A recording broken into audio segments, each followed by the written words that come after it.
a new I found another place that has Forever Night stuff. Oh yeah. Roku. Oh Yeah. I think they had the first 2 seasons. Yeah. Oh. And then I think Are you going to have to get a Roku box? no, you can just No. you can just watch it with ads online. I still remember when Jackson was here, and he's like, I'm going to log into this person's account. His name is Roku. No, it was he. Oh, he was looking for mine. He's That's looking right. for your Wi-Fi, and you told him, and then he goes, "Is it Roku?" You're like, "No." No, Jackson. It is not Roku. You vampire general. Yeah, my Vampire Diaries. Oh, jeez. You're gonna have to make that folder that now. Yeah. Ah, shit. I think it's just in the. Is it in the general episodes with all the? Or is it in the just general Google Drive? Oh man, I might be just in the general Google Drive. I've got to dig. I'm just going to go ahead and just set that up. Yeah, go get. I'm going to. I've got all kinds of things in here. I'm out of the good stuff at this point. I've got character sheets for Jurisprudence Priest and did I? Oh, jeez.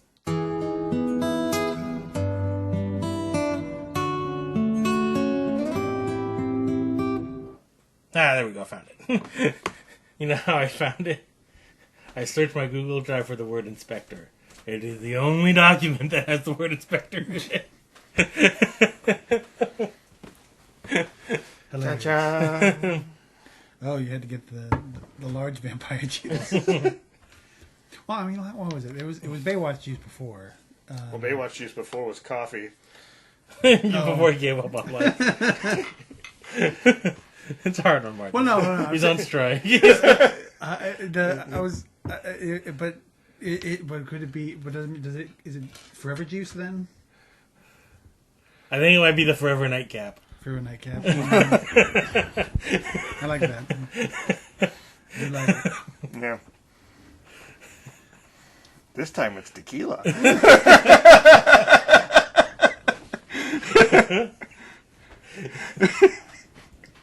I do like the idea of like somebody just playing like the chorus from Forever Young, and then he just cut out the young and just goes night. Forever night. Especially like the idea of like if you just cut out like one of the times Skanky or whatever says night. Yeah. Yeah, you can make that work. Yeah. If you're using that, then it's going to sound like Jean Grey singing. Yeah. I could do something about that, but just like one of the other ones that they were like, yeah, you should like do this to this song, and I'm just like, well, I could just not and just have all this in here. I know Future Marty's too lazy to do that. Yeah. And current Marty's too drunk to do it. I had no point expecting any of these things. I'm just saying the good ideas that you should. Yeah. Not, You think I'm actually gonna Photoshop a sack full of jizz? It's not gonna happen. And when you come back to this in 2 years, you're like, Photoshop a sack full of jizz. What the fuck were we talking about? obviously, we're talking about jizz, the Star Wars music. Yeah. Most famously played yeah. by Max Rebo in A New Hope. But I digress. Max Rebo Christmas. First off, it shouldn't be an issue. But if there was anything extremely important that happened on the periphery of the frame of this one, we just missed it because it zoomed in a little bit. Oh, yeah. In addition to it being mirrored. Yeah. Which, like 99% of the time, not important.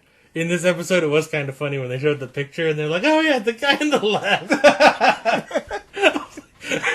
Well, funny thing is I skimmed through it again on Roku since I watched it. Yeah.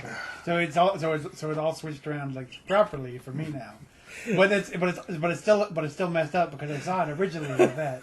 So it weirded me out. Everything looked off and just strange. Just cognitive dissonance. Yeah, it looks unusual. Yeah, it's like looking at a picture of yourself versus seeing yourself in the mirror.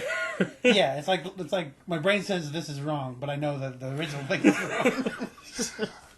My brain thinks this is so wrong, but we know it's so right. So so there's a couple. This opens with like a couple.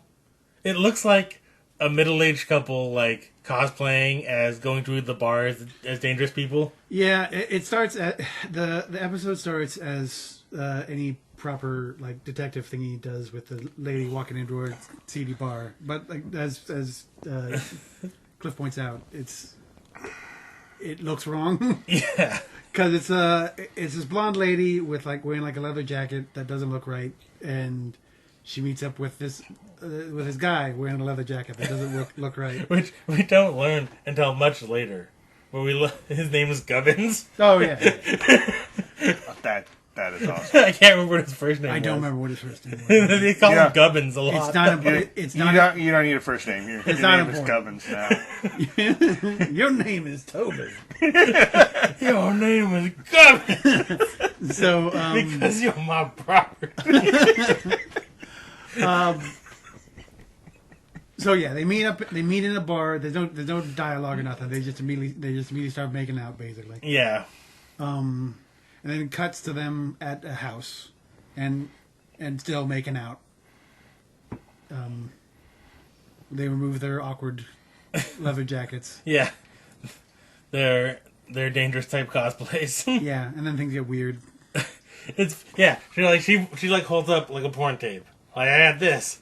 Well, yeah, they start undressing. Like, dude takes his shirt off, and she gets on the bed, and he said the first thing he says is we're going to try something new tonight. And you ever heard of a Jogans? and she holds up a tape and says, after the tape, because this is like a thing. This is the thing. They watch porn and bone. So anyway. Yeah, and then so he. I have to watch the Rainbow Bright. Well, first. Speaking of I can't get hard otherwise. Speaking of a Jogan, it's like he wanted to try a Chogan because the new thing that he apparently learned about like today, like this afternoon. It felt like it was the sort of thing that like middle schoolers would tell like at the park, like trying to be grown up, like, dude, you got a Joker. Yeah, it does sound the way he goes about it does seem a little bit like that. Yeah. It's like the weird adult version of that, the creepy adult version of that. Maybe he hangs out with like kids at the park and like, dude, later you gotta try the Joker. I read about it on the internet. Yeah. I mean, and then he convinced her to give you a rusty trombone. So the new thing he wants to try is choke play, breath play. I think they call it. Yeah. Yeah, you put it down. She brought porn and he brought consensual breath play. Yeah. See, there you go.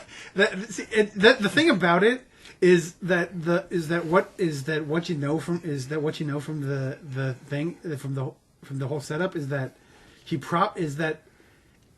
he just doesn't do a good job of communicating it. Is that she probably would be okay with it otherwise? Because he just immediately goes like right to the choking. Yeah. Just like full on like hands around the neck and as hard as he can, like as he's explaining it. Yeah. Like there's no preamble, no nothing. Just like, oh, this is what I'm gonna do. Yeah, and then she's like, no, I don't want it. Stop. Yeah, and when she's understandably kind of weirded out by that, he's a bit put off, and then it gets weird, and then it escalates wildly from there. It seriously does. It escalates like 10 steps, like from there. Yeah. Like immediately, they fucking, you know how people like take 2 steps 2 at a time. This guy takes like 12. And then go. Well, they both escalate. Oh no, they both escalate. They both go up. Like they start at the Paul W.S. Anderson landing, and they go to Scorsese fucking villa like immediately. Yeah, because she doesn't try to be like diplomatic. Like, oh no, let's not do that. I'm not ready. She immediately goes to fuck you, get out, and throwing shit at him. There's no diplomacy. There's no diplomacy there. There's no de-escalation. It's full escalation. Yeah. And what is it? He doesn't really get much of a chance to do anything after that. No. She's like, no, and then he's like, wait, and like we just gotta like he steps forward a little bit. Yeah, like, he starts going towards her, and then bam, bam. Yeah, and then she just, you can tell she's from a family of cops. Yeah, so she just boom, boom, and then that's the end of the cold open. And then we come back from that, and so they've done this sort of shot before, but we never really explain it, where it's like, it kind of pans as people are coming to the scene, and like, so Skanky's, it's like stonewalling the press. He's giving them the old skank job, because he's done it before. Mm-hmm. And so kind of you see that's happening as like more people are coming to, because it's a big scene. I can't remember the other guy. It's the second time they've used this as a like launching point for a story where somebody important is adjacent to this crime in some way, because there was the guy who faked the kidnapping. Right. I can't remember what he was. Okay. He was something. Comptroller? I don't know. Oh. Yeah, I don't remember either.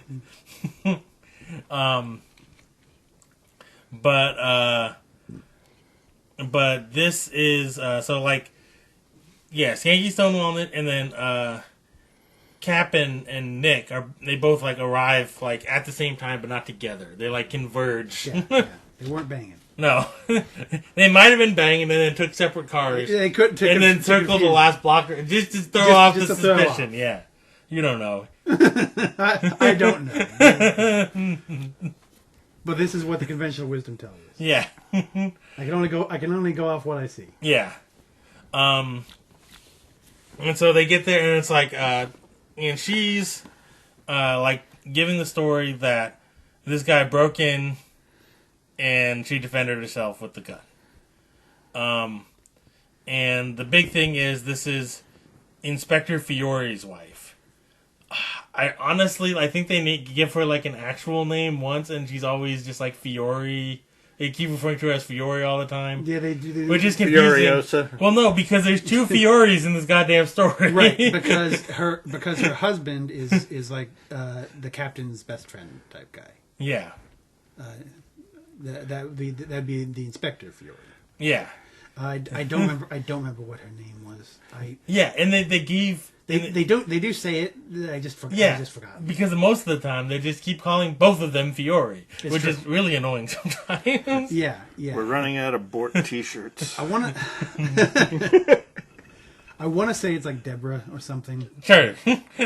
Because I remember the Cap says it like right at the end.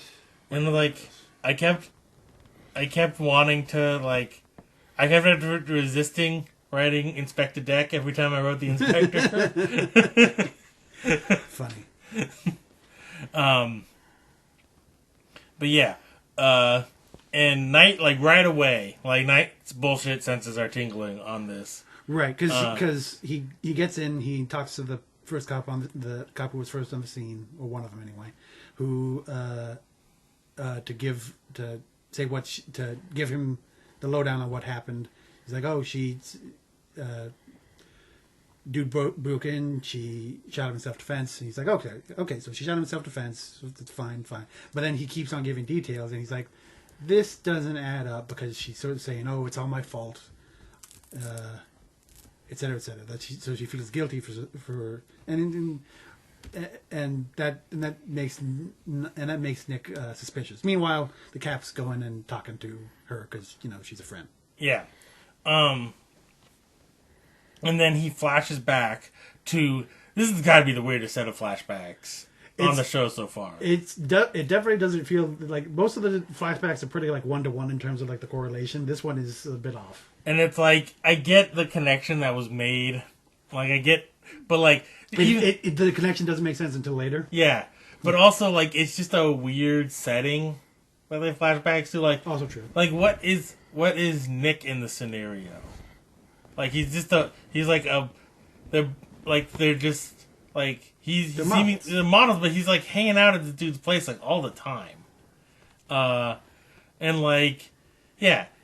it's just weird. It's like, and the vibes are off, man. I don't know. The dude's a weirdo. So they're both. So Nick and some lady are nude modeling for a painter guy. Yeah, and the other thing is like this room that all the flashbacks take place in. Uh-huh. It's very weird because they like decorated it like it was one of those old like Renaissance paintings. So there's just like vast amounts of fruit just in bowls on table, and there's like a lot of like red drapery around. There's like, in fact, there's red drapery in front of Knight and this lady who are both supposedly nude. Yeah, and so it's just like, but it's just a weird scene. That makes you wonder. But I just turned that part of my brain off. And then the guy kind of looks like who's,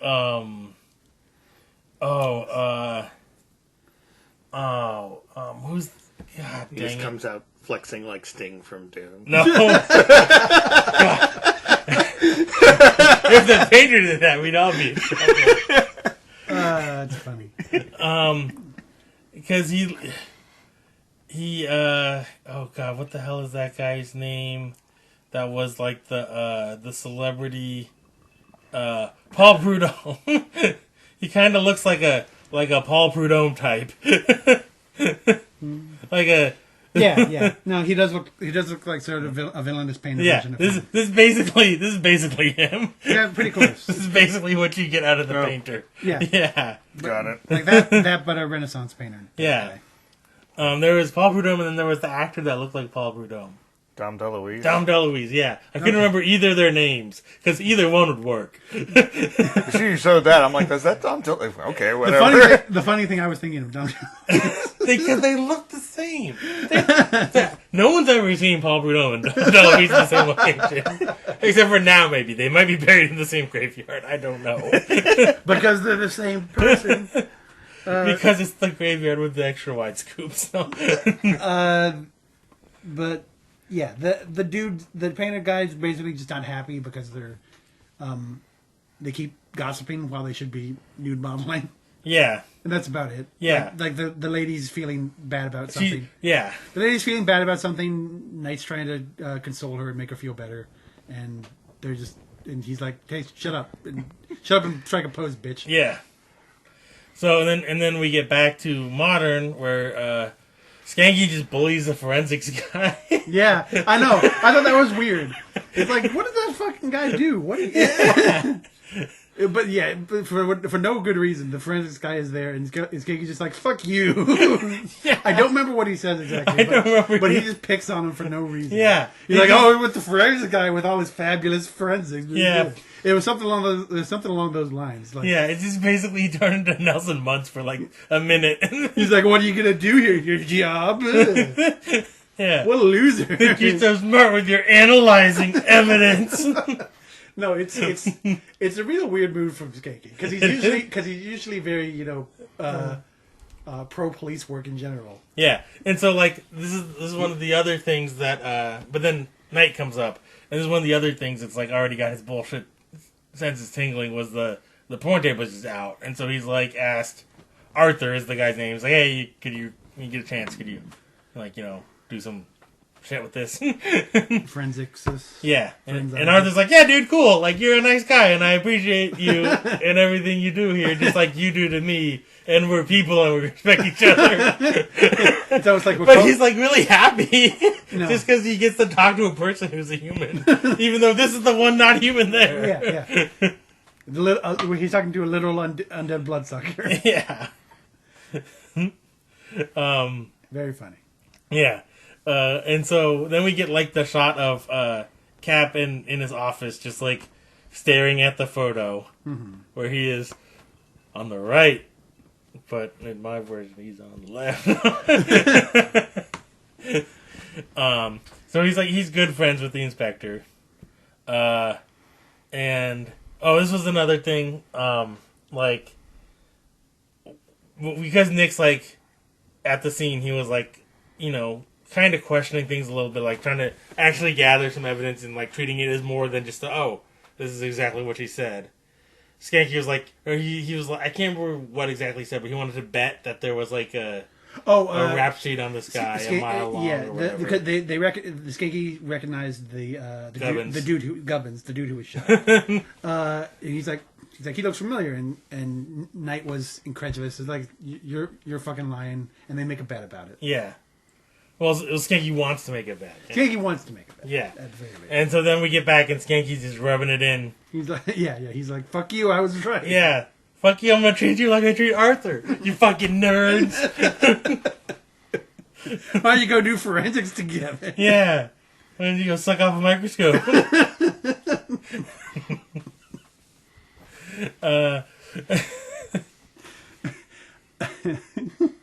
And then, the skanky's just mean to forensics people in general. yeah. And just like all other aspects of police work, he's all like, "Yeah, you're the best. Yeah. That's the best thing you can do."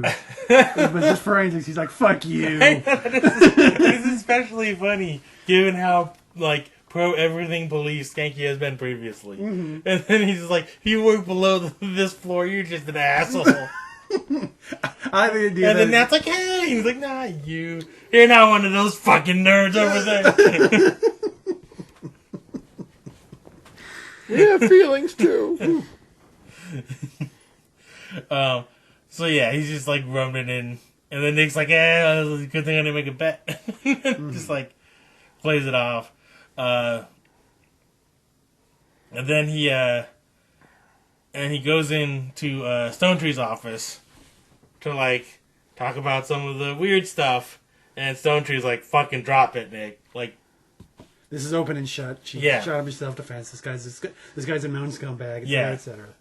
Yeah, he's just trying to shut it all down. No, but this is an episode of Columbo. We already know the crime. I have to solve it. So then we get one of the more disturbing scenes where Skank and the boys are all just watching the porn tape together. They're just in a dark room. As you do. Around a table. As you do. Well, I mean, it's so rare to find the videos of Rainbow Bright. The funny thing, too... They're out of circulation entirely. You can't get them anymore. The funny thing also about it is, like, if they were... I'm not saying that, like, people shouldn't watch it as part of the evidence thing, because, you know, there could be something on there that's weird. You never know, right? Especially if it's like, something that somebody was trying to cover up or something, or whatever, right? Or blackmail, any sort of thing like that. You never know. Weird blackmail stuff, weird like snuff porn stuff. Yeah, all kinds of stuff. So there's not a reason for them not to watch the tape. So it makes it all the funnier that they're all just in the dark room, and then Nick comes in, and they're like, "Arr!" They all like scatter like cockroaches. Yeah. Except for Skanky, who's just like decided to be just a weirdo. And this one, he's like talking about how on the skankometer, it's a 13 out of 10. That's the best thing he calls you skanking. He's just sitting there, like, eating some soup. You might as well have been. Yeah. That is the funny thing, is that's the weird culture of watching porn together. Yeah, I don't get it. I never understood it, and it's slowly dying. But the thing is you know it still exists, and it's still, and so it just is strange to me. Any case, well, like, okay, so like, I get that in the past, like, they were difficult to come by, like when you had to like fucking set up a reel-to-reel and shit. Oh, yeah. Yeah, that's just like... the classic porn theater experience. Yeah. Well, like, or like the people who did that at, like, home, too. They had, like, the... Well, even... Yeah, that's like a complicated fucking thing. You can't set that all up. You gotta fucking... Yeah. You gotta stack the... And to think, if it weren't for that, Pee Wee Herman wouldn't have ever been sent to jail. Yeah. Well, that and the jacking it. I think that was the bigger problem. Well, I mean, what are you supposed to do at a porn theater? I'm aware. I'm not saying it, but that was what I know that's what it was, but that definitely makes you think of like the Randy from South Park. I thought this was America. No, I mean, I agree wholeheartedly that this is the place where this is acceptable. Yeah, But if you don't want your feet to stick to the ground, you don't step foot in there. yeah, this is one of the designated jack-off areas, and you can do it there, in my mind. No, there's just this old guy on the back going, you can't do any of the shady stuff there. I'm watching. Just imagine, Or more likely, I think, Marty, is that they don't for whatever reason they don't like Pee Wee Herman going into their shop, and they said, you know what, fuck him. We're gonna call the cops on him because we know he's jerking into the theater. Everybody's jerking into the theater. It's not like he went in as Pee Wee Herman going, it was Paul Rubin. You think they give a shit? They're like, fuck you, Pee Wee Herman. He set up the talking chair in the theater. Fucking made some cake and ice cream soup before he started packing it. No. It doesn't matter what he. It doesn't matter what he does. He's fucking Pee Wee Herman always and all times. The same way Doogie Howser is always Doogie Howser. I would contend that that he's been more NPH from Harold and Kumar. I know. I suppose at this point in time. Yeah. At this point in time. But because, for a long time he was because his character for a long time he was Doogie Howser. Yeah. It didn't matter what he was. Yeah, when he went to space and analyzed the brain of the bug, he is Doogie Howser. Psychic space Nazi.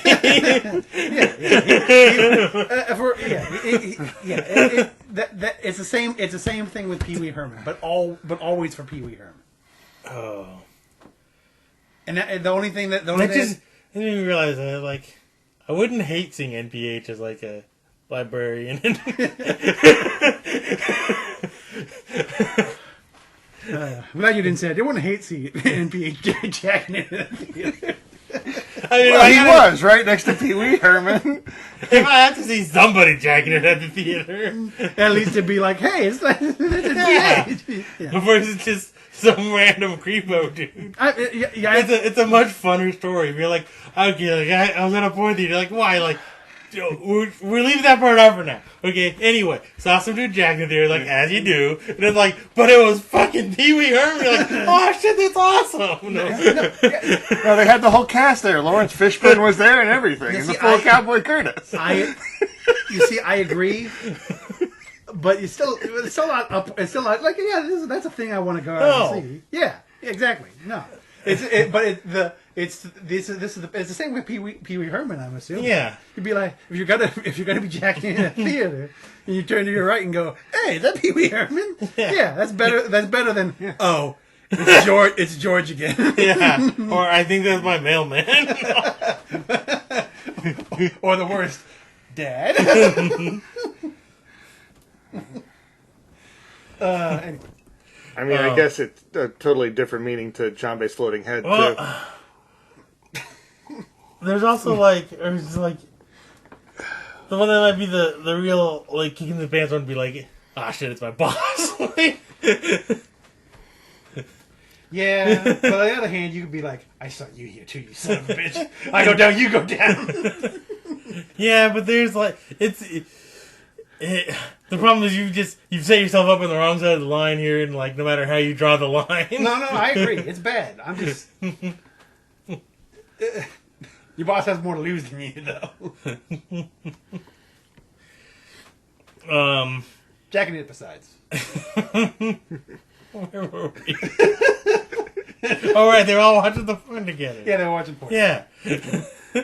I think we're at the end. I think this is where we need. That's the end of the story. Yeah, there's just credits roll. We can't stay on topic. No. Even though this time we were pretty much on topic. Other than that half an hour before. I stand by the way. Well, I mean, you should absolutely just cut all of that. That was just rambling. How much do you think I've cut out? No, I know you won't. But I'm saying you He hasn't should. even begun to cut these episodes. I know. I might just cut off all the cliff lines whatsoever. Just have a one-sided argument with No, myself. I'm just talking. I'm just talking to future. So you sound even dumber. Oh, I'm saying Zack Snyder's a good director. I'm just talking to. It's just Garfield minus Garfield where your point is wrong. I'm just talking to future Marty now, Marty. I'm just talking to future Marty that he should cut all these out. But I mean, he's probably not. He's probably thinking right now, "Fuck you, on. I'm too lazy for that." But no. But it doesn't mean that I'm not right, because I'm right now and I'll be right then. I don't know. Future Marty's probably already asleep editing this. I mean, also probably true. He probably just put the headphones on and went to make some coffee, and the connection from the Wi-Fi or the Bluetooth is gone. He's missed out half of this conversation. I believe you, but the point has to be said, Marty. It doesn't matter. It doesn't matter whether you hear me or whether you listen to me. As I say it. So porn tapes aside. Yeah. So Skanky is also trying to warn Nick off the case. He's like, "This is no good for your career. This isn't gonna work out well for Yeah, anybody. you're just gonna piss off Stone Tree. Yeah, you're just gonna take it in the pants on this one. So just fucking drop it. Like all the boys were dropping their pants in that room just a minute ago. And so Knight takes a trip to the porn shop where I guess the tape was rented from. And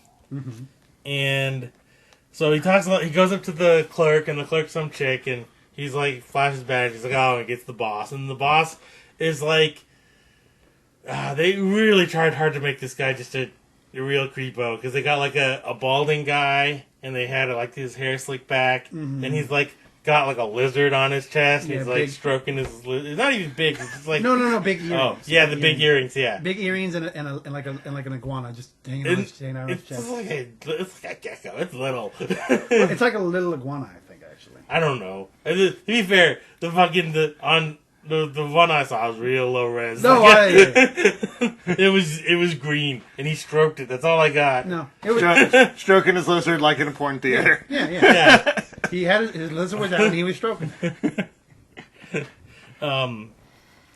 And he's trying to like get who rented it, and the guy's like giving him the skank defense, just stonewalling him. But then Nick puts a little of his own vampire juice on it. But he doesn't seem to press real hard with it. Yeah. But I don't know how much of that is supposed to be like him just trying to be gentle with it, and how much is it just like he doesn't do that a lot anymore, so he's not practiced in it. Well, they do the thing where like you hear a heartbeat in the background. Yeah. So that implies that he uses vampire powers, because Yeah. that's sort of what they do. Yeah, Though but there's no obvious implication of that. yeah. He just sort of seems to insist, and the guy goes, fine.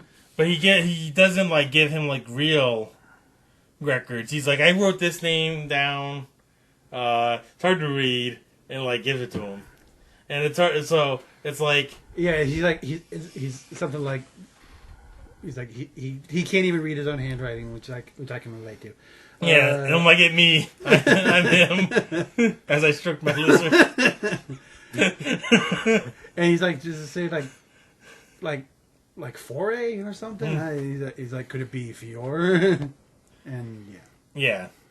Yeah.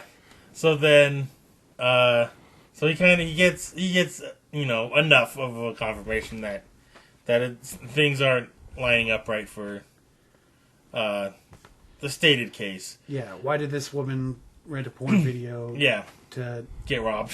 to get robbed And raped or whatever else she was. Anyway, and so then Captain and the inspector are having like a discussion about how they're gonna like handle this with the press and everything. And he's saying how he could like, they're gonna have to have a preliminary hearing and what all, and how they're all that, Yeah. the rigmarole, They're gonna have to go through some. the mucky mucks. Yeah. The muckety mucks are gonna have to muckety muck a bit. Yeah. And meanwhile, like, and that was the other thing I mentioned. It was like when Nick went to the porn shop, it was like he had Skanky with him, but then Skanky just dropped him off because he was like, he didn't want to be... Yeah, he didn't want to get involved in Nick's weird crusade. Yeah. And so he's going to pick him up in like half an hour. So, like, they're outside the porn shop, and a patrolman pulls up now. And he's like, hey, I thought that was your car. Mm-hmm. And he's like, so went and talked to some of the neighbors. And Skanky's like, I told you we don't want to hear this. Yeah, we don't want this. We don't want to hear this information. But turned out that the neighbors had seen the guy around. He'd been in this couple, like one of them seen him in the hallway, and like waiting for the elevator before. Yeah. So he'd been, and then Skanky's like, he's casing the joint or whatever, and there was something else. Well, but he gives them. He has important information that makes it seem odd for Knight. And yeah, and so Knight's like, okay, go ahead and he wants a written report. Yeah, he's like, put that in my writing on my desk, and he's like, sure thing, and then he tells Skanky he wants a search warrant for the porn shop to get like the actual information. Mm-hmm. And then he just fucking flies off to go just hang out at the Fiore's house. Yeah, we mean literally flies off. Yeah. He's a vampire. So he just listens in for a little bit, and like evidently like the 5 minutes he was there, they had their important plot conversation. And then when he flies away, they just talk about dinner or whatever. So, who's trying to take out the trash? Yeah. So what we get from this conversation is that she wants a divorce. He doesn't want a divorce. He knows about her infidelity. And she says that she's not good enough for him. Yeah. And he loves her, and yeah, she's like, I don't know, just come back. I go to the bar in my weird leather jacket. And I bang random dudes. Yeah. And he's like, yeah, I know you have weird horniness issues. Yeah. But he doesn't give it. he doesn't give a shit. And then he says ominously, like, it doesn't matter what she'll do. Like, the funny thing is like the weird dynamic is like makes you like wonder all the things at play, because like it shouldn't be that big of a deal. It's not. It shouldn't be like it's not. It doesn't seem like it would be professionally or like a big deal for a divorce to happen. It seems like he legitimately actually loves her and is willing to let her do. So it's like, is it something weird? Like it's like, is it that like it just does Wiener retire? Like what happened here? There's a lot of weird things at play, and yeah. And I'll tell you right now, they do not give you good answers. No, there's no information on it. Like Netrare stuff? Netrare. And more accurately in this, it would be cuckold, but no, that's not really what's going on. It's more along the lines of she bangs random people, and he doesn't give a shit.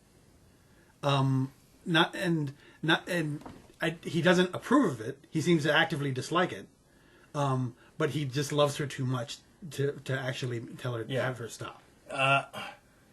I wonder if this episode was written when Self-Esteem by The Offspring was on. I don't know. Was in rotation. No clue. Anyway, yeah. So then Knight has his second flashback to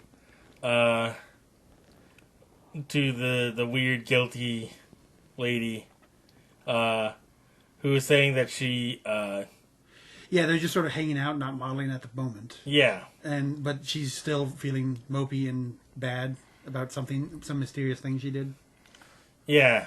And now she's saying that like he can take the guilt away from her, and basically she wants to die. She wants him to murder her. Yeah, she's using flowery language. She says, "Just choke the shit out of me until I die." Yeah. She wants the non-consensual breath play. Yeah. But you find out that she wants to die because she seduced a nobleman. Mm-hmm. And she puts it a woman's crime, and she seduced Yeah. him home, and it's like, what? Yeah. And he's like, that's not how this works. And then, like, fucking Dom DeLuise comes in all creepy, talking about... well, yeah, she leaves. Yeah. I think she gets upset and leaves, and then Dom DeLuise shows up to be like, "Hey." Poor Dom DeLuise, we were dragging his name. Yeah, like, I know. I don't feel good. I don't know if he did. I don't think he did anything wrong. No. We need to, like... Evil Dom DeLuise. Yeah. Wrong DeLuise. Wrong DeLuise.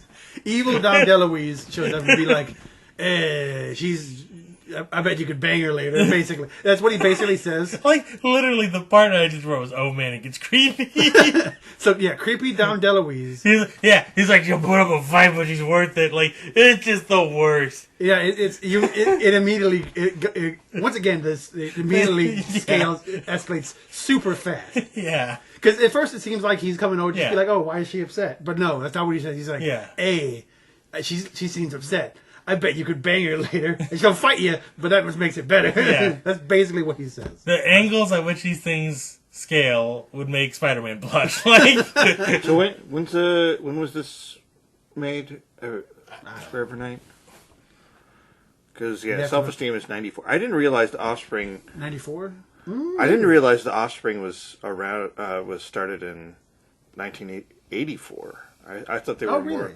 I thought they were more a 90s band, but I guess it's just where they. It is a that's big just where they got big. Yeah, that Yeah. is a bit earlier than I expected. Yeah. Because I was like, I could see Yeah, I could see, that was how you're supposed to say it. I could see late 80s easy, but I didn't think 84. yeah, no, I mean, I would Well, yeah, it's just that would happen back then, where you get a band Yeah. that would just be around. They'd have like 4 albums, and then the 5th one would get huge. yeah. I expected like something like 87 at the earliest. I mean, even Fleetwood Mac. It's when Stevie Nicks and what's his name joined in. That's when they just blew up. Yeah, and it's like it was like the Chili Peppers had 3 albums that nobody had heard at all, and then they had Mother's Milk, which had Higher Ground, which some people had heard. Right. And then it was Blood Sugar Sex Magic that was huge. And so everybody's like, oh, they're a 90s band. And it's like, yeah, they got big in the 90s, but this is like they started, like 83 or 84 or whatever. And a similar sort of ramping thing with Yeah, and there's some bands that have been just around forever, and then like Toto is one that it's like they've had like 1 or 2, but they've been around for fucking ever and have like 20 albums. Or it's like that Gautier guy or whatever his name is. Yeah, he just made music forever and then had the one song that was a hit. But it was like, when he was like, I'm going to retire now. This is my last album. And it's like by far the biggest thing he ever did. Yeah. Weird. A lot of people have said that he just made one song and dipped. Well, I mean, to be fair, that's where you want to leave, is on the one that gets you the most money. It's a good place to leave. Yeah. Good place to cut that Yeah. cord. Otherwise, you end up with, oh man, what's it? Well, I know like Tommy Two Tone has the best outlook on the one hit wonder thing. Because he's all like, yeah, I made that song and people really liked it. It was great. Made me a lot of money. People liked it. Yeah, it was super cool. No, it's No Doubt. That's what it is. They actually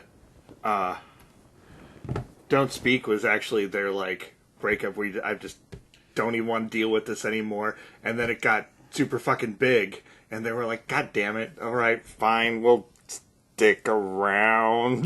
Well, it was the breakup between Gwen Stefani and the other guy. That was the genesis of that song. Yeah. And but since they were in the same band, it made everything really awkward after that. Yeah. So No Doubt itself didn't last much longer because of that. No, but they were. I mean, the whole point was they were going to be breaking up like the band because of it too. But they ended up having basically going, yeah, no, this is too much money. Well, I know. I remember hearing about that since like it was original. The band was like originally Gwen Stefani's brother's band, as I understand it, and then she joined and got involved with that guy, whatever his name is, I don't know, and like his brother was like her brother was like immediately against it because like don't get like dating involved in the band. You're gonna break up at some point and it's gonna fuck up this band. Work relationships are never good unless you're Fleetwood Mac, in which case it's just kind of weird. It's not they're never good. It's just very rare for them to it to work out. He's like you're gonna break up and it's gonna fuck up the band, and that's exactly what happened. I just think it made a lot of money out of it at the end. With Fleetwood Mac, it was great for the band and horrible for everybody involved. But, I think the best one-hit wonder situation was Norman Greenbaum, the guy who did Spirit in the Sky, where he just like, cool, I made money, and then he's fucking left and like went back to his dairy farm and just chilled out all day. Like, yeah. He's like, I don't know, I'm good. Like, yeah. Fucking, I had a number, I hit the number, and then I just left. Yeah, it sounds a lot like what Tommy Two Tone said about it. See, the funny thing is, I can only remember his name because it's very fun. It's a very fun name. It works really good for a song. 8675 All right, so we got to get back on track. Where were we? We were at Wrong Deloise. That's where we are. Yeah, Wrong Deloise. weird rapey vibes. Yeah. So Knight flies back to the scene of the crime now, and they had been looking for the bullets because like the bullets hadn't been where they should be. Like if you follow the line from her to where she supposedly shot, bullets not there, man.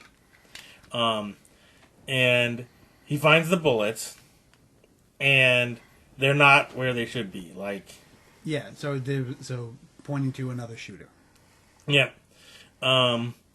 And so back at the station, Nat is hanging out with Skanky when the patrolman from earlier drops off. He's like, "Where's Knight's desk?" And so he's like, "You can give that to me." And he's like, he said he wanted it on his desk. Like this guy is like, no, I like that guy. He's yeah, like, Officer Mustache. He's a fucking class act. So he's like, yeah, it's right there. And puts it on the desk. And luckily, when he walked away, he just didn't reach over and grab it like an asshole. Because this was the asshole Skanky episode. So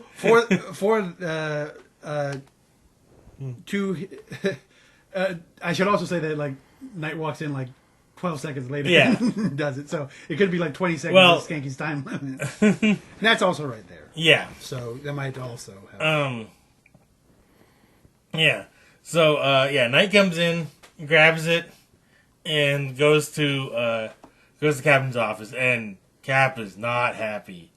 He's like, "Look, this is the people said." He's like, "I fucking tell you to drop this? Like, you're neglecting your other duties at this point." Because that's another thing I forgot to mention is like they had other cases assigned to them because this is supposed to be like shut already. And yeah, he's pissed off, and he's like, "Look, people knew him from around there, found the bullets, they weren't where, this is like from a completely different, angle." And so like, Cat's like, "Fuck it, just fuck out of here." And so when he gets back to his desk, Skanky's like, I couldn't get the warrant.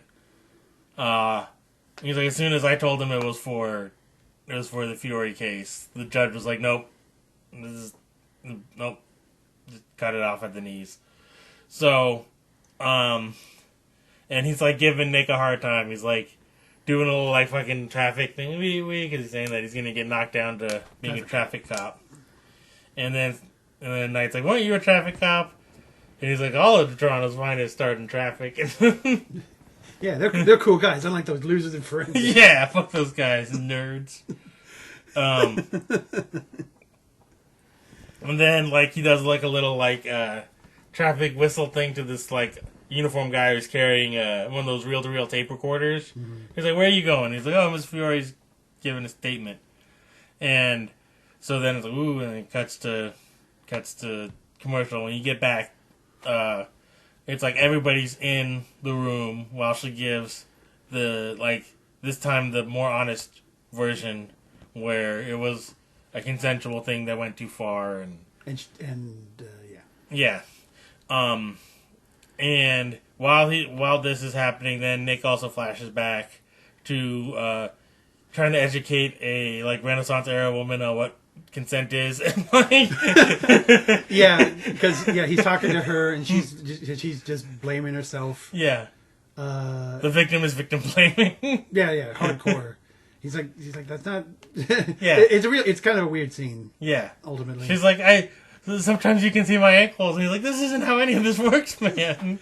Yeah, she's convinced that she gives off succubus energy or something. Yeah, and men just can't help themselves, and even though she says no, and they just can't, and that's basically it. Yeah. And so then you get back to the present, and Knight talks to Miss Fury, and he's says that now he knows that she didn't actually pull the trigger, or didn't shoot him, because I think he says pull the trigger to somebody else, but I can't remember the lines. Didn't shoot him. Yeah, because the bullets. The angle of the bullets doesn't make sense. And so then and so back at his apartment, he's talking to Nat, and he explains that someone taller had to shoot him, and it was at a different angle, which it should be something that Nat would have noticed too. I would imagine, and they also early on they pointed out how good the shots were. Yeah, which you wouldn't expect from a panicked woman. Yeah, and one of the things Cap had brought up was that he had gone to the range with them before, because Inspector Fury really wanted her to know how to shoot, and she was a crack shot, so it was he was still able to talk himself into it. Mm-hmm. But yeah, you would think because he did ask. That was another thing earlier. Knight did ask which way she was facing when she was giving her statement, which way he was facing. Yeah. When the shots were fired, she's like, I don't remember. It was dark. Which way he was facing. Yeah. Yeah. Which way he was facing. Bam, bam, bam, bam, bam. Some gun kata bullshit. From So yeah. Like that. Yes. Perfect time. Fucking Fury Night. And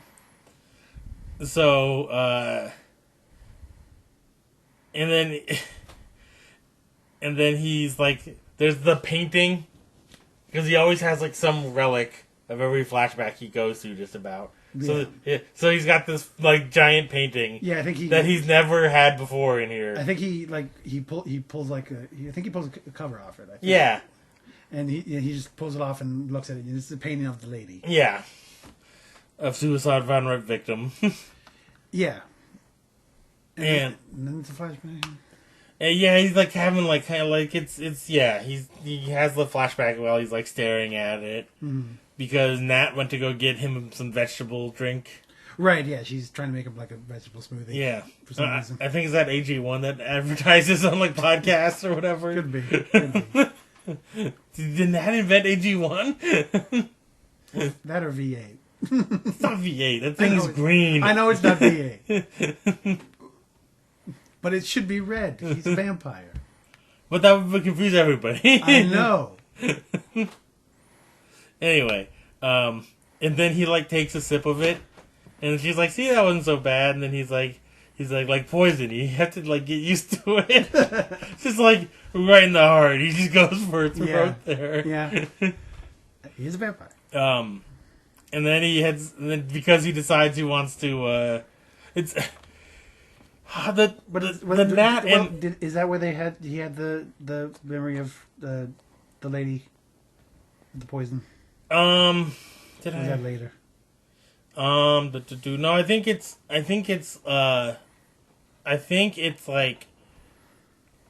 here was, I think it was when he, let me do the thing again, because I just kind of, No, I think it's the setup to then later when they find her and Okay. yeah. But I don't think I wrote down where exactly that last flashback is. When did you call her Lady Killer? Yeah. Fucking wrong Deloise, man. Anyway, this one is like the episode that really like. It's really hard to figure out the relationship with Nat and Knight and Jeanette. No, I was gonna say that. I was gonna say that later because this is where he goes to the Raven. He goes to the Raven here. So yeah, he goes to the Raven and as usual he talks to Jeanette for information. Yeah. I forget what he asked about. He asks about he mentions how the guy that died. And she's like, yeah, it's like any old scumbag. His name was Gubbins. This is where we learned his name was Gubbins. Mm-hmm. You can tell because I wrote his name was Gubbins. Your name is Gubbins. And then she points out the friend of Gubbins, which sounds like one of those like old timey like friend of Dorothy things, but for something way weirder than just being gay or something. It's like, no, that guy puts on clown makeup and freezes hot dogs, and you don't want to know what happens next. He's a friend of Gubbins. Or maybe that's the guys who hang out at the porn theater. Maybe that's what it is. That would work. That would track. But the just them and Paul Rubens. They were just all gubbing together. But yeah, so what is it? They kiss. Yeah, which is important because they have a weird relationship. Yeah, inherently. Yeah, and it's like a very like I was gonna say, is this what the kids call a situationship? It might be, man. It might be. Fucking Facebook status. It's complicated. Like, yeah, it's 100% that. I may not be up on the lingo, but this I know. Yeah, because it's not like it. It's not like it wasn't like they were in like the heat of the moment vampire kiss like they've done before. Yeah, this was just like casually affectionate, just like yes. Just like a peck, which is like it's almost worse. Yeah, but see, also it doesn't help the situation that she's French. Yeah, that muddies the whole waters. Yeah, of that. And also they've known each other for hundreds of years. Like they're past any point we can understand. Well, true. Also a good point. So, but like it's also like very similar to the kiss he gives Nat later. Yeah, because it's 100% similar, and it's like what's going on here? Is he fucking two-timing them? Is that what's going on? I mean, maybe he's just trying to work it out to get Nat and Jeanette to. I mean, he might have a system at this, but him and Jeanette might have a system at this point. We don't know. It is a good point. He's known Jeanette for a long time. Yeah, and I don't. And to put it mildly, I don't have a feeling Jeanette's that discerning with her partners. To put it tactfully. So it might be. I don't know if that's true because she is very judgmental. Oh, she's judgmental, but I don't think she's carnal needs or there's being judgmental and then there's being discerning, and those are different things. Yeah, but I don't think that's the case. I just think also French. Yeah, I don't think that it's not that she's not discerning. I just think she's sometimes wants McDonald's. No, she's just and sometimes she wants tacos. I think the more apt thing to say would be that she's. I could say I think she's more discerning, but casual. Like, sure. Like she's got high standards, but like she's going south of the border. Got it.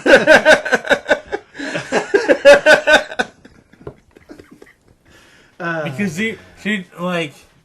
The thing is that I don't have no. The thing is the thing for me is that we know that I'm fairly certain that we know that Jeanette is aware of Nat, but I don't think the reverse is true. Yeah. That's the thing. That's the thing for me. Yeah, like he, and the funny thing is, like once, like once he had to have like Skanky near the Raven enough that he was aware of it at one point. Like then he's like, fuck it, it's just a secret out. You can go into the Raven like anytime now. If I have to go, you can just tag along if you're in the car with me. I don't have to like figure out an excuse now. Don't worry, I'll keep the radio on for you. Make sure the air conditioning. But also Jeanette like tries to keep the Raven stacked with like wall-to-wall hotties at all times. This is true. That's what she does. Which is why I get she's more discerning, but once you get past that level, you're golden. Like it doesn't matter.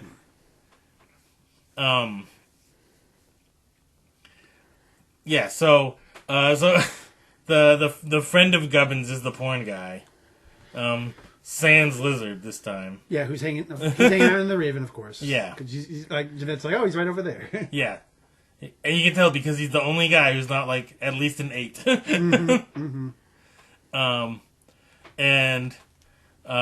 So Nick like brings him down to the station for questioning, it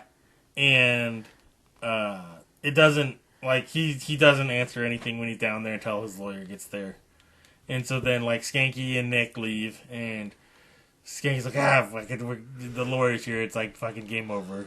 And she's like he'll fucking recognize the guy when you go to Stone Tree's office, grab the picture of him and the inspector. Once he sees it, he'll be like, yeah, it's the guy. It's that's nothing. That's like nothing off his back. So who gives a shit? But then this does not go well for him at all. For poor Skanky, he like goes into the office, fucking grabs the picture, like walks. Turns around and is like, just holding the picture. There's Stone Tree, like, right in his face. Yeah. He's like, where are you going with that? And he's like, and then just Stone Tree just, like, walks him down into the office. Mm-hmm. So, like, it was real dark looking there for a minute. Like, Skanky's gonna get his asshole reamed on this one. Yeah. In a slightly, if it was a little bit darker, you'd expect to hear, like, 2 gunshots after a second. Yeah. It is not, But it turns out it's actually not that bad overall. No, not really. Nowhere near that bad. Yeah. This is where it is. I have the one line about this is where he remembers when she poisoned herself. Right. So yeah, this goes back to the flashback and the. I think you called her earlier, suicide Yvonne Rake victim. Yeah, has killed herself. Yeah. with poison. Yeah, and she drank the Flavor Aid. yeah, she drank some Flavor Aid, and the artist guy is just like, oh, it's like, she poisons herself with it's what they call lady killer. The women like it because it's cheap. Yeah. Which I mean, like, if we're gonna go out, whatever does the job. I don't care. You can't take it with you, right? Yeah, see, I don't. I'll spring for the good stuff. Like, I don't know how to. I don't know how to feel about that. Like, if you're, like, you could, as long as it works, I guess fine. So you get the cheap stuff, and then give whatever money you have to somebody you care about. On the other hand, you're dying, so you can splurge for the good stuff. Yeah. So both of those. Whichever one tastes better. I want to go out with like. Both of those philosophies make sense to me. Yeah. Give me like the. I want it to be some sort of exotic poison that makes me like breathe fire before I die. You can breathe fire, but it burns out your lungs. Yeah. Also, like the way they show it is like she's on the bed. And then there's like the goblet. Mm-hmm. Looks very Romeo and Juliet. Yeah, and then like the hand like goes limp and the fucking Great Bludini spills out or whatever the fuck it was. I think the artist like knocks it over and goes, oh yes, yeah, lady killer. Yeah, and also like it wasn't like a full on hedonism bot, but he was like a 3.5 on the hedonism bot scale as far as how his voice was going in this one. He's like, oh, yeah. A lady killer. A little bit. And he's like, oh, I'm gonna have to pay to bury her now. Jumpy. Yeah. So, hedonism bot. Yeah. So Knight goes to the Fury house, and he's like, okay, I know you didn't kill her. She's like, just leave us alone. I told you the truth and everything. He's like, Yeah, she's freaking out. yeah, She's not having a good time. yeah, And he's like, oh, and he's trying to get the truth out of her. yeah. Meanwhile, Skanky and Stone Tree record the porn guy who confirms that Inspector Fiore got the tape. He's like, yeah, it was the guy on the left. And it's like, that's Stone Tree, man. Oh, shit, I'm backwards. So I do think it's funny that, like Stone Tree, like, closed the door behind him, and then Skanky explains the plan, and then Stone Tree's like, actually, that sounds kind of fair. Yeah. That's one of the two ways that conversation went. That's definitely the funny way. The other way is just Jazz getting thrown through the door. Yeah. It's better than just No. That's what Ballroom's been to jail. Boy.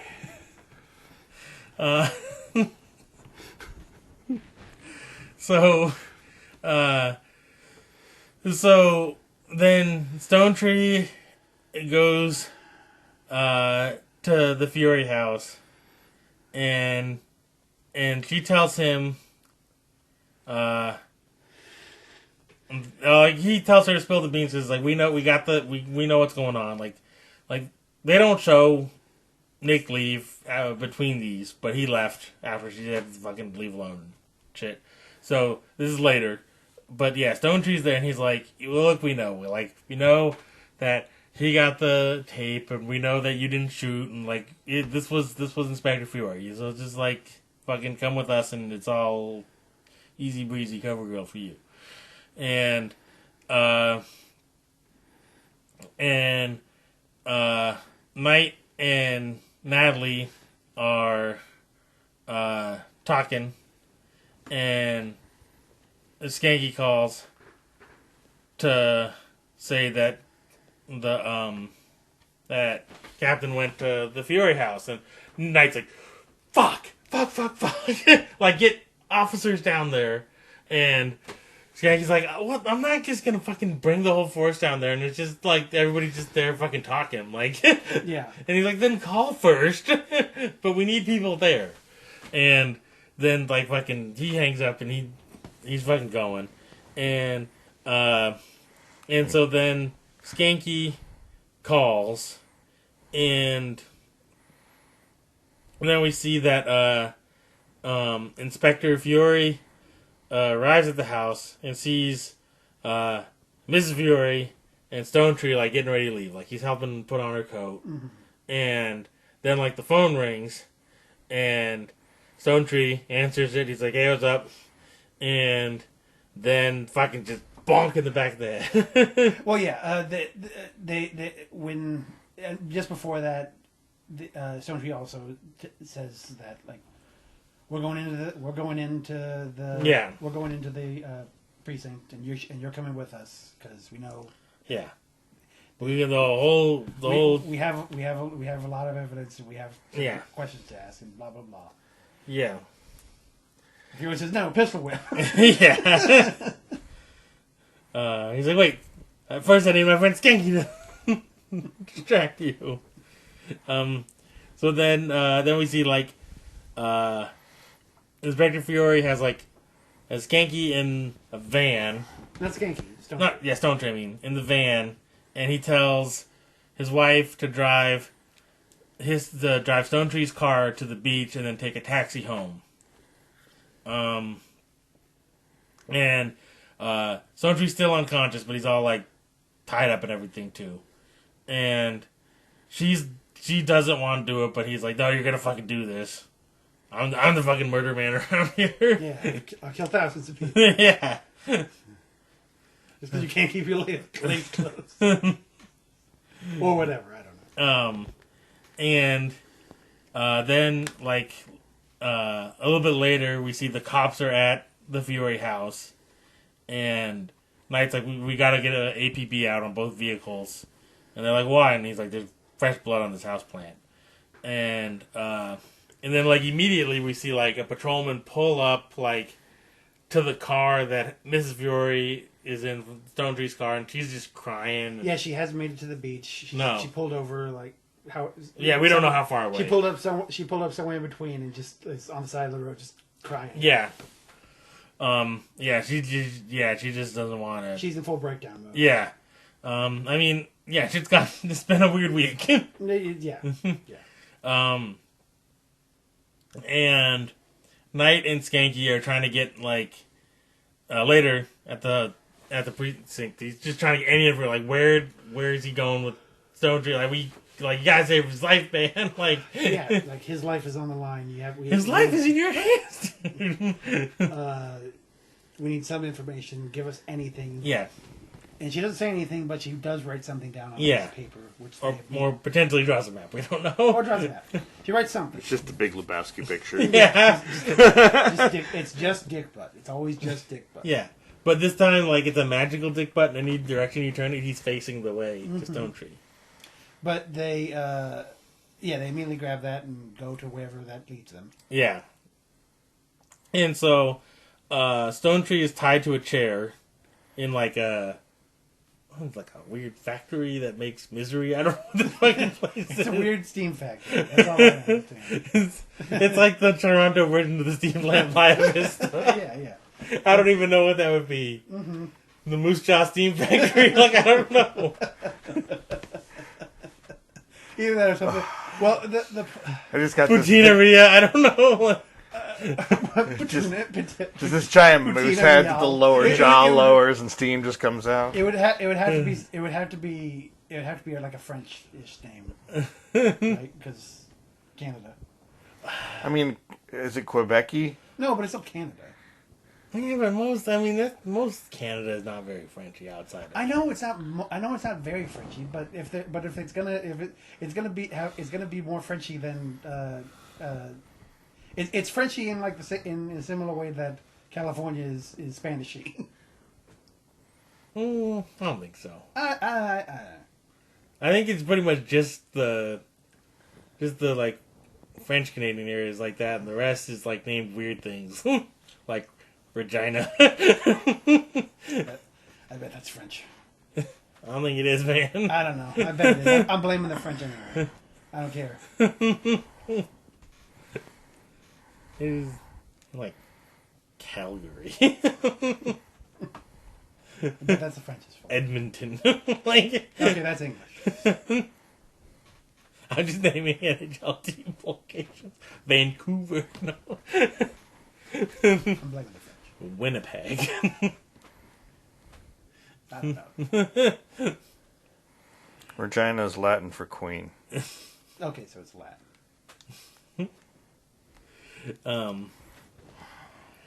So anyway, yeah, he's So I blaming the French guy. so yeah, and so this is like he has his little murder monologue where he explains that Govins was no risk to the marriage, but he was just like the breath play was just too much. Like he was gonna hurt her. Like that was his motive for the murder. Yeah. Like so he's just outside watching, and then when it got a little too rough, he's like, okay, now I gotta shoot somebody. Yeah, there's a lot of questions that they just don't answer. This is at the end of the episode, pretty much. Yeah. They just don't answer these questions. Of like why and how and what's going on. Yeah, like. But anyway. Yeah, it doesn't. Turns out it doesn't matter. Yeah, he's doing his villain monologue, and Knight shows up. Yep. And the Knight does his ultimate vampire move of slowly descending from the rafters and getting shot at, while being impervious to bullet pain. And somehow Stone Tree doesn't see any of this. Well, to be fair, like I don't know if this was intentional on Knight's part or if it was just a happy coincidence that when Knight comes down, Fiore steps in between Cap and Knight, so he's completely blocking him off while shooting at him. Mm-hmm. So Captain doesn't get to see where this is all going down because yeah, I don't know if that was intentional or just a happy accident. It just seems really weird. He's being very brazenly vampire. I know. In front of a very key person who to not learn about his vampire I know. power. To be fair, Stone Tree also seems to not give a fuck sometimes. Yeah, Stone Tree's usually does not give a fuck in terms of his policing style. As evidenced by you can bang the suspect, just bring her in when it's the right time. Right. Which is, come on, man. Yeah, that's definitely real far out there. Yeah. In terms of unprofessionalism. Like 90% of the time, I'm like, I'll say 70% of the time, I'm like on board with Stone Tree's outlook on things. But there's like the 30% of the time, I'm like, whoa, dude, like, fucking hit the brakes, man. Yeah. I was gonna say before this episode, it was a little more 90. This one it backs off a little bit. Yeah. This is not. I mean, he's got reasons though. He knows he's got reasons. Yeah. So it's not. It doesn't. Unlike the aforementioned suspect banging one, which he just seems like you gotta get yours where you get it, man. Like, I mean, look at his friend. I know. What kind of weird shit is that group into, man? Like, what kind of club is that? Like, they're just fucking... Real eyes wide shut. It's like weird. So yeah. Toronto fetishing is what this thing's really all about. Knight does his standard vampire maneuver of be immortal.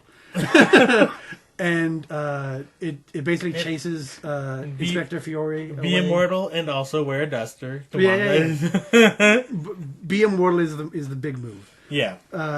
The Be Immortal is the Be Immortal is the selling your real estate part, whereas the duster is all you can eat. Yeah. It's part of it, but it's not the biggest part of it. Yeah. He likes to overemphasize how important it is. It's really not that important. So, but the press really wants you to think the coat is really what does it. But this chases Fiore away. Deep into the steam plant. Yeah. And Knight frees Stone Tree. Yeah. And he's like, okay, I'm gonna go get him, Cap. And he's like, Cap's like, no, this is my fight. Like, and he's like, all right, you go, and I'll go around front. Yeah, they do some pincer maneuver. Yeah. Which is, like, I gotta say, like, I'm not even positive. Well, no, that's not true. I'm not fully... I don't know how much Knight actually carries his gun. I know he's had it, like, a couple times, but usually he doesn't even fucking bother. But he's also a vampire who cares, right? Mm-hmm. But it's like, if he has his gun with him, maybe give Cap the gun? Like... Yeah, I don't know. That was what I was wondering at this scene, too. Yeah. He's like, nah, fucking... Yeah, you go get him, boy. He's got a gun. We know he's got a gun. Oh, yeah. He's already... He shot it a bunch and probably is already reloaded. So. Yeah. But yeah, so they do the pincer maneuver on the guy. Yeah. So Cap like catches up to him on like some weird catwalk in this fucking misery factory. Yeah, misery and steam. Yeah. And Cap's like, like the guy, like Fury's holding the gun, but he's like not like he doesn't want to shoot him. He's still his friend. Yeah. And Cap's trying to talk him down. Yeah. And then finally Cap like steps forward and starts doing the Miranda rights. Mm-hmm. And then Fury like shoots, and then like Nick comes up from behind, like and like fucking just returns the blackjack favor to him. Right. Yeah. Just like judo chop. Vampire chop. And turns out Cap, he got shot, but like a little baby shot, like yeah, one of those non-lethal bullets. Yeah, it turned like he says it's just a flesh wound, and they say it's like in the leg, I guess, but he does have a cane later, so yeah, yeah, but I don't know how he gets shot in the leg from that particular setup that was there. Not important. So ricocheted off of a steam pipe. Who knows? The misery deflected it into the steam. But yeah, so they get them all. They like, I don't know how well he got knocked out. Nick just like holding him, and then like they just like fucking haul everybody out. Mm-hmm. Cap's mostly fine though. He's And so then we cut to later, and Skanky and Nat are at the company picnic that the police have. They have some weird picnic / kids baseball game. I don't think it was a kids Slash porn baseball. No, not kids baseball game. It would make the captain pitching a lot weirder. Yeah. I forgot that. I think it's just a softball game. Yeah, it's like some sort of police softball game / picnic. I don't know if it's one of those things, because it would make sense that like the precinct has like a softball team that like plays other Other either other precincts or even like the firefighters. Directly, yeah. There's like, because I know there's like companies play with like police and firemen and stuff like that. So probably one of those things. Who knows? They don't explain it. Yeah. So it's kind of funny because again the willful ignorance that the people play who are adjacent to the people who knows, because Nat's talking tonight like, oh, because the sun's almost down, you should like come down now, and he's like, yeah, maybe, I don't know, maybe we'll.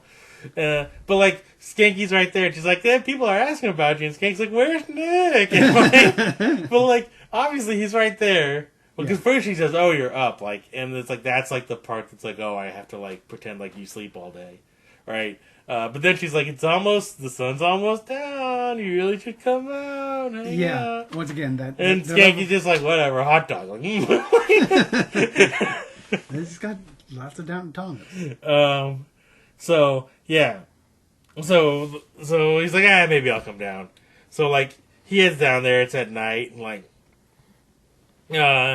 and like night comes in, and like Skanky tells him how like what he says like the Skanky Bombers or Skanky Scorchers. Skanky Scorchers. That's right. That's the name of the team apparently. Yeah, or at least what he calls it. Yeah, one and like he said like Cat pitched like something. I can't remember, shutout or it was like 10-0 apparently. Yeah, they crushed them.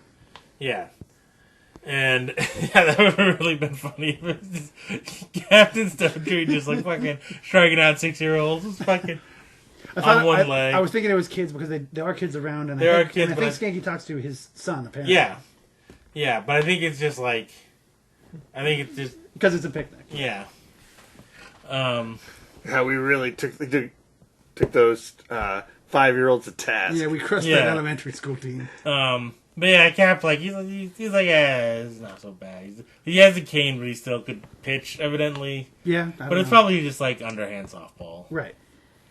And I don't know, the firemen were real drunk tonight. The Stonetree, like, reminisces a little bit about his friend and then talks about how he's got to talk to the wife of the friend because she's not in a good place. Yeah, and, like, the trial's in a couple weeks, but... Yeah, and then what is it? They talk at the end. Knight and Nat are talking, and I forget even what they really talk about because I'm too busy thinking about like the weird situationship. I know, because then they do like the casual they casually kiss on the lips, and again this is like first in the series, I think. Yeah. Too. Because they flirted with the idea of them being like sort of a couple, but they never establish anything. Yeah, you don't know how much Nat treats her vampire friend as usually how the woman treats like the gay best friend in TV shows, where it's like, oh, you can be like casually familiar and because you're non-threatening because you're a blood-sucking monster. Like, I don't know, right? What do you say about gay people? Cliff canceled for homophobia. I did see a hilarious tweet where somebody had a picture with their cat with 2 different colors eyes, and they said, "Look at my kitty with homophobia."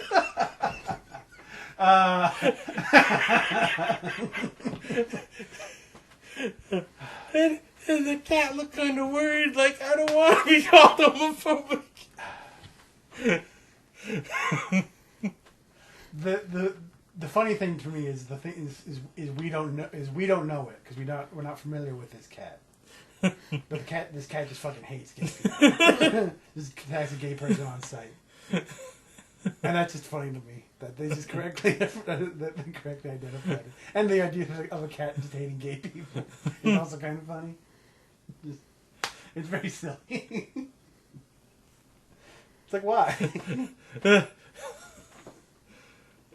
That's a very worried looking cat, isn't it? Yeah. It's like, I'm gonna get canceled over this one.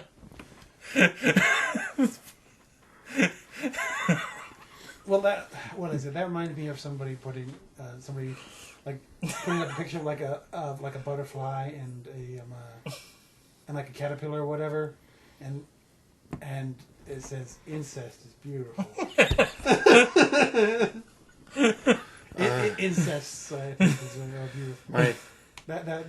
Those little typos are the funniest. Yeah. So, I know this has nothing to do with this, but have you seen the picture or the painting that they did of King Charles for the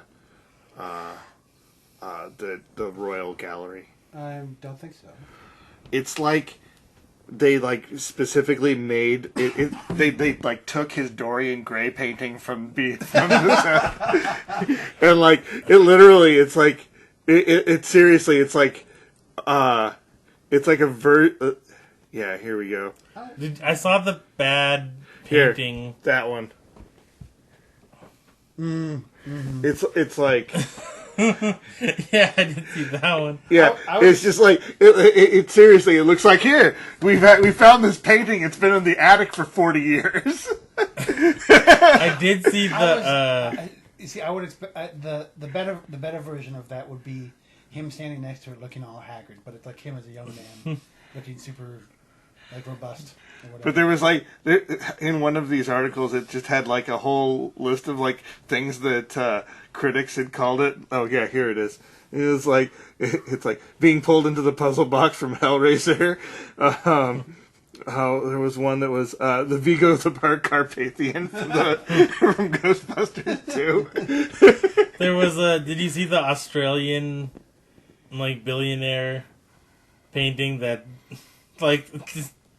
oh man, this one of the artists, and I was at a. oh, that's awesome. But anyway, I'm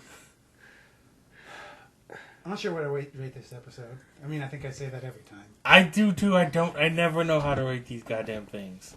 Um, Hold on, let me get because I had to search for this one. I had to go back to the. Yeah, I know. That's why I'm. I mean, this seemed like it was pretty middle of the road. They all seem like they're middle of the road. That's the problem. Yeah, that is the problem that we've come across. We haven't had the highs and lows of Bad Blades and Blues Boy Assault on whatever. Bad Blades and Blues Boys does sound like a Max Rebo album. and jeez. What was the Assault on Dragon Keep or whatever the hell that was? Yeah, Night to Dragon 1. Yeah. I think Assault on Dragon Keep is like a adventure module. Yeah, I'm pretty sure it is. yeah. That sounds like something. That sounds like something else, or some sort of board gamization of Dungeons and Dragons. One of those things. Yeah. This one. Okay. Oh man, we have two. Nope. Dang it. How did that get there? I give it. I think it loses a lot of points for the flashback being unusually dog water. Oh, that's why it confused me. I thought this was an old version of the Baywatch. I thought this was the old version of the Baywatch Nights rating because I saw Blues Boy because we rated Dead Air 1 point Blues Boy. And then there's the other episode called Cherry Blossoms, which I don't think was because the one was called Code of Silence, but my brain just was like Cherry Blossom. That's the name of that episode. No, yeah, no. It could have easily been Cherry Blossom. No. It totally. I mean, this is also that same kind of time frame of the obligatory Japanese thing that just has that's the thing. stereotypes. That's the most annoying thing about it With too. the 1.31 is that the Cherry Blossom thing is Chinese. That's what it was. That was it was whereas Code of Silence is Japanese. Yeah. So we have two real, we have like a real bunch up between 4.5 and 6.3. There's 5 episodes of that. Oh, jeez. And then there's, Don't worry, you just got about 60 more to put in there, so. there's 4 episodes between the rating of 1 Point Blues Boy and 3.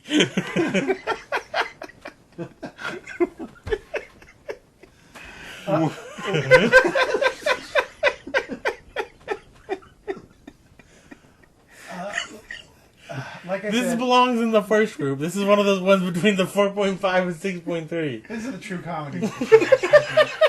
Or just wrangling our own dumb grading system that we just hate every time. We hate it, but it's necessary. We have to squeeze 22 episodes with unique ratings in a scale of 1 to 10. This has to be done.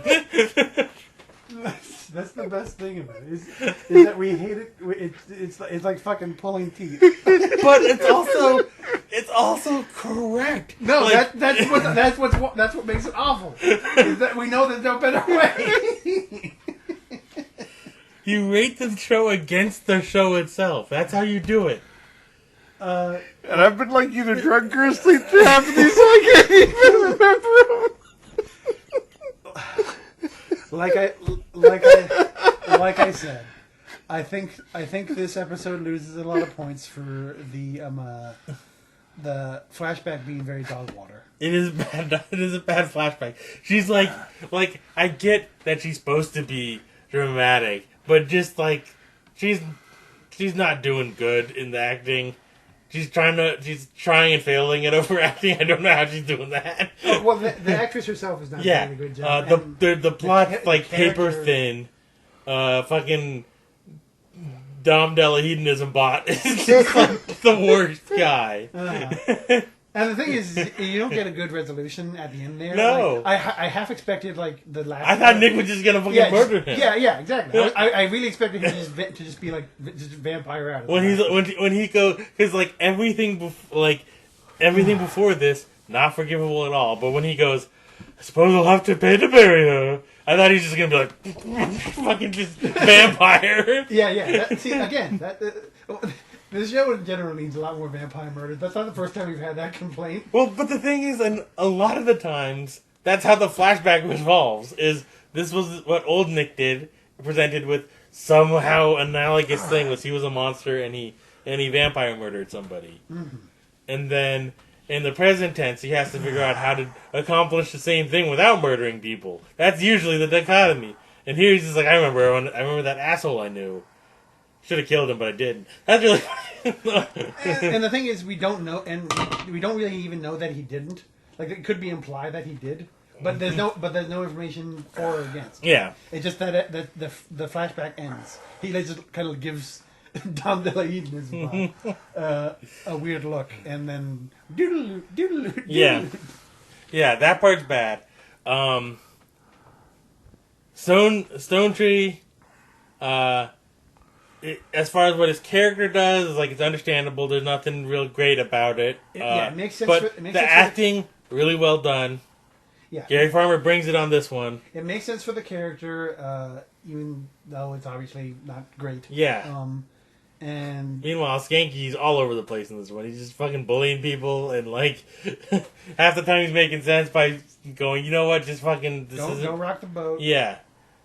And then the other time he's just fucking bullying people for no good reason. Yeah. Fucking Officer Mustache, A+ guy. Yep, he's star of the show.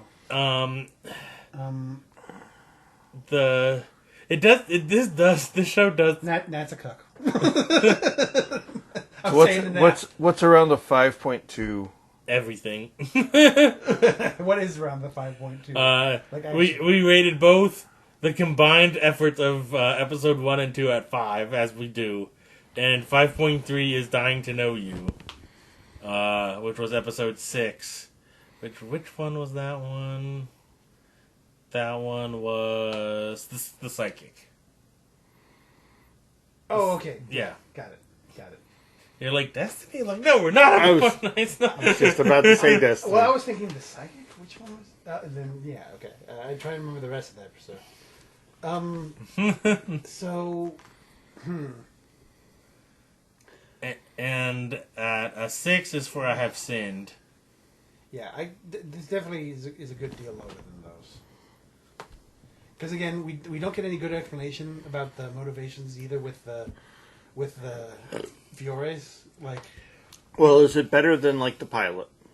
no, Okay. yeah, it's because that's what we're talking about now. It's definitely below these. And 4.5 is Last Act. The one with the play, where the vampire playwright. Which I feel like this is better than. 4.8. Maybe. The problem is like I think Last Act makes a lot more sense, like in terms of the plot wise. It makes it makes sense, but at the same time, I feel like see, this is the problem: is everything is so fucking tightly packed on this show, like as far as the actual quality. Mm-hmm. But I'm just like, I feel like there was just like better acting in this one. Yeah, like the overall like plot of the murder mystery type thing is pretty solid. It's just you don't get a good idea of their motivations. Yeah. You just gotta get the idea that is happy to murder for her, and she's not. And she's stuck in a situation where this guy reveres her, and she wants to just bang all sorts of people. Like, yeah. So, Well, see, it makes sense that like she's trapped and just trying to figure out any way to get away. It makes sense. Well, is I don't really get the feeling that she doesn't like him. No, but she wants a divorce. She wants a divorce, but because apparently she thinks she's not good enough. But also, So she's not that she doesn't like she because I know she feels that like what she does is an embarrassment to a person in his position because he's a high level cop. so she guy. has feelings of inadequacy. Yeah, it's not that she doesn't like him, and I think it's just she does things that she feels is beneath him, and he doesn't care that she thinks it's beneath him, and she doesn't, and the thing is he doesn't entirely disagree that it's beneath him, but he doesn't care. So it's weird, and they don't explain it. Because it's whatever weird, complicated, romantic notions they have are very weird and complicated, and they require some sort of reasoning, but they don't have any. And I know this is emotions and stuff, and it doesn't really operate on reason, but. Well, and also there's only so much you can do in a 1 hour whatever. Yeah, see, and these are the side characters, and I know that too, but they could have made it a little bit simpler than they did, and had the same general story structure of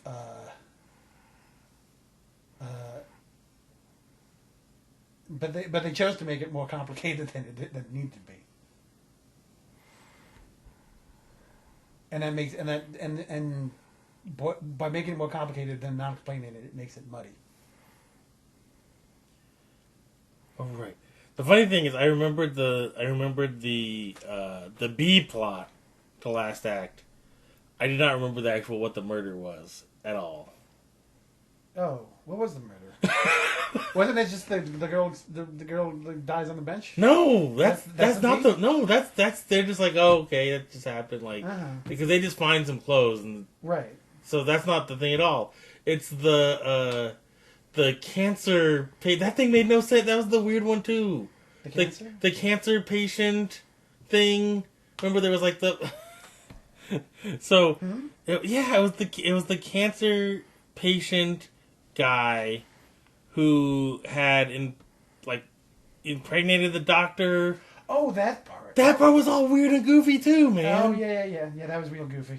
I forgot about that. You forgot about that part that made no sense. I forgot that was the same episode. Honestly, I forgot that was the same episode. I divorced that one entirely from it. Yeah, I was like, I feel like this is better than Last Act, but why? Let me look at what Last Act was about. I was like, oh, it's this goofball show. Yeah.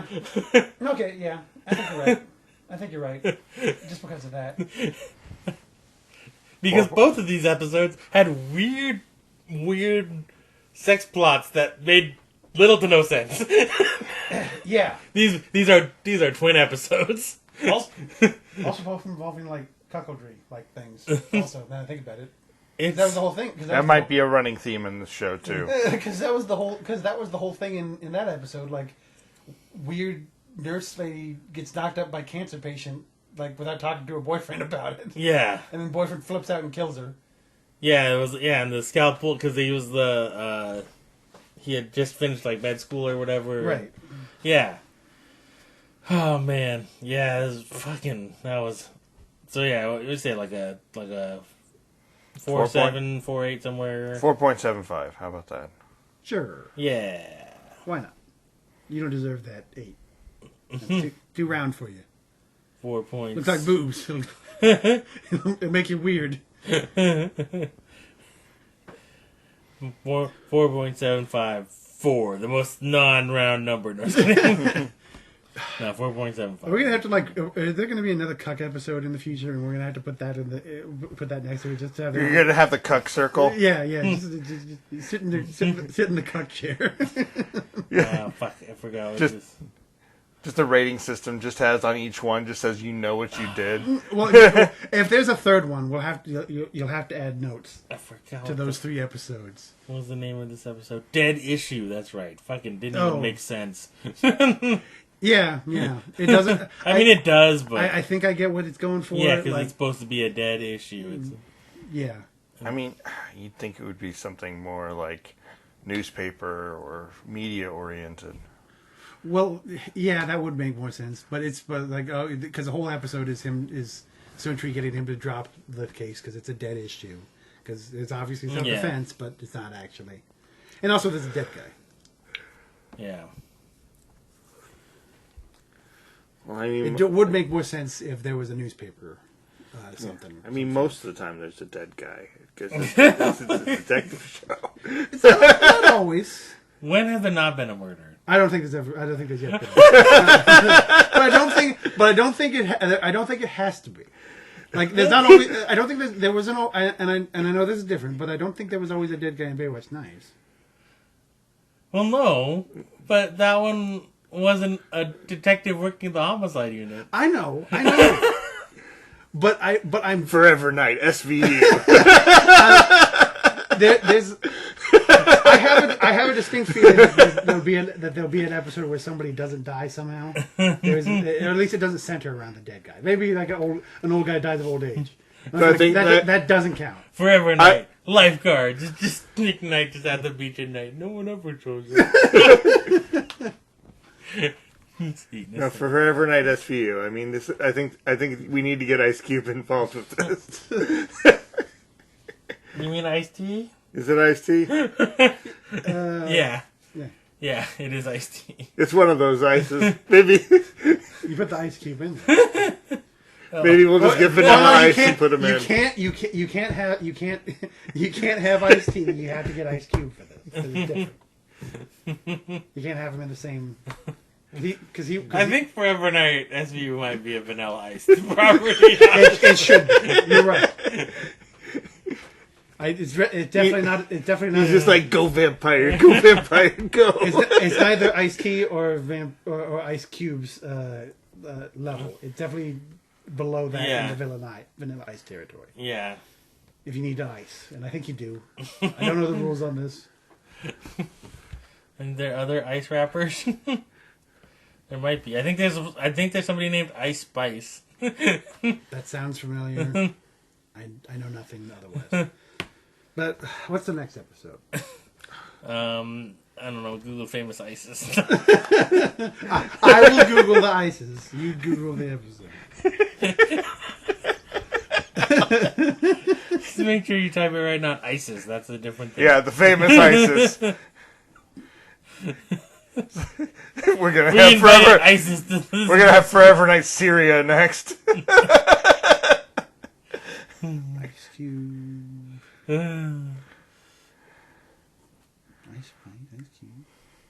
Is that all of them? Ice Brandy. Some of these are just drinks. Ice Billion. So yeah, there's Ice Spice as a rapper.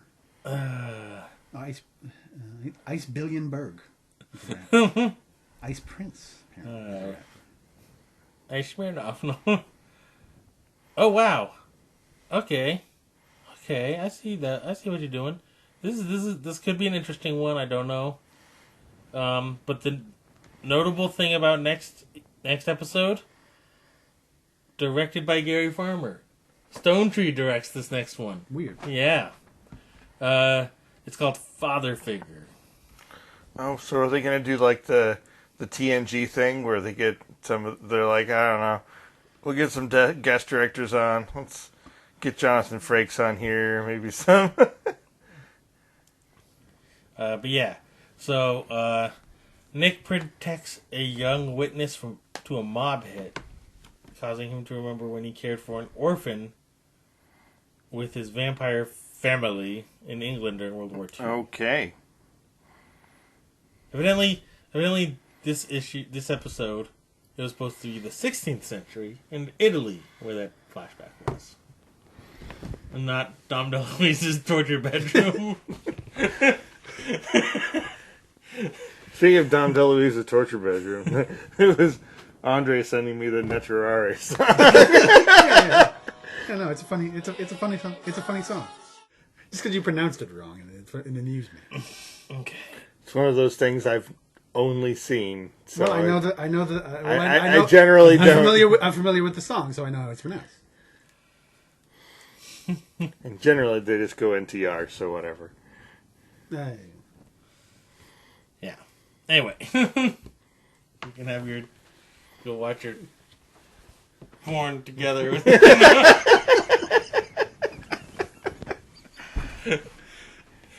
Well, I mean, this is weird, all these fucking weird cuck episodes. I don't know what to tell you.